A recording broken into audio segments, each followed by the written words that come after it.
یکی از اطبای دنیا، یک دکتر صاحبی که هر روز تبادتش نه به یک شهر از این شهر به این شهر، بلکه از این کشور به این کشور، یک روز این دکتر به افغانستان و یک روز بالاخره به پاکستان و یک روز به ایران و یک روز به اروپا و یک روز به فلان کشور و یک روز به فلان کشور. این طبیب در حرکت هست، در مسیر راه داخل طیاره هست و بعداً هوا چنان ابر و بارانی و هوا چنان در رعد و برق قرار میگیره که در مسیر راه مثال بیان میکنم، مثلا مسیر طیاره از هرات کابل هست، هوا چنان به رعد و برق قرار میگیره که در مسیر راه در قندهار مثلا نشست میکنه، در میدان هوایی شندن نشست میکنه، در یکی از این میدان هایی که در مسیر راه هست. بعد طیاره می نشینه، میگن چنان آب و هوا خراب هست، وضعیت هوا خراب هست که تا 4 ساعت دیگر طیاره پرواز نمیکنه. بعد دکتر پرسان میکنه که من به فلان شهر میروم، چند ساعت راه به موتر هست؟ میگوین 2 ساعت راه میشه. میگه از این که من 4 ساعت را انتظار بکشم که پس به طیاره برم، 2 ساعت را به موتر طی میکنم. به موتر می نشینه، حرکت میکنه، در مسیر راه 1 ساعت میره، در یک دشت و بیابان قرار میگیره، چنان رعد و برق و باران فشار میاره که موتر هم میگه رفته نمیتوانم. و بعداً در یکی از قشلاقها، در یک قریه فقیرنشین، در آنجا پناه میبره این دکتر که فقط به خاطر که پناه ببره از دست رعد و برق و باران.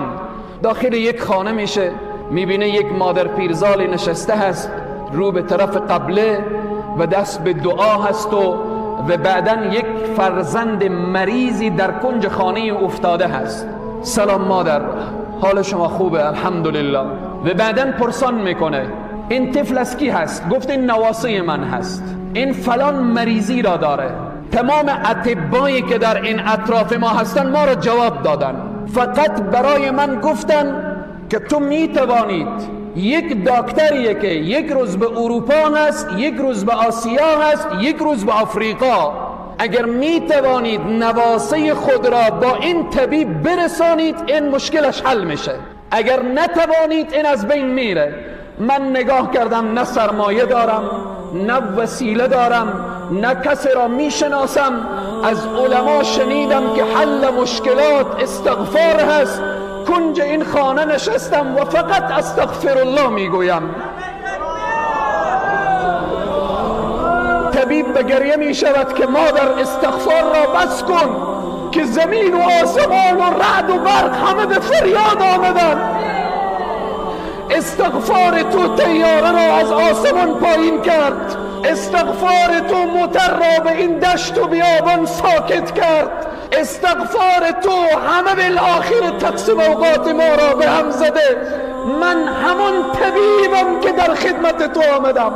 عزیزان و بزرگواران، چرا الله را فراموش کردیم؟ چرا به دروازه الله در نمیزنیم؟ اگر داخل محبسی برادر مسلمان استغفار بکن، والله قسم دروازه های محبس به روی تو باز میشه. اگر در گوانتانامو قرار داری استغفار بکن، الله تو را از چنگال ظالمین نجات میده. اگر بیرون از زندانی قرضداری استغفار بکن، الله قرضداری تو را آسان میکنه. اگر اولاد نداری استغفار بکن، الله همه مشکلات تو را حل میکنه. چون به صراحت کامل الله برای ما وعده فرموده فقلت استغفروا ربکم انه کان غفارا یرسل السماء علیکم مدرارا ويمددكم بأموال وبنين ويجعل لكم جنات ويجعل لكم أنهارا ما لكم لا ترجون لله وقارا. چی شده که رو گشتندید از الله؟ چی شده که پشت کردید به طرف الله؟ آیا الله بندگان خود را دوست نداره؟ اللهی که به استغفار یک پیرزن این رعد و برق را به وجود میاره، امروز همان الله که هیچ تغییری در ذات او نیامده و نمیآیه و نخواهد آمد.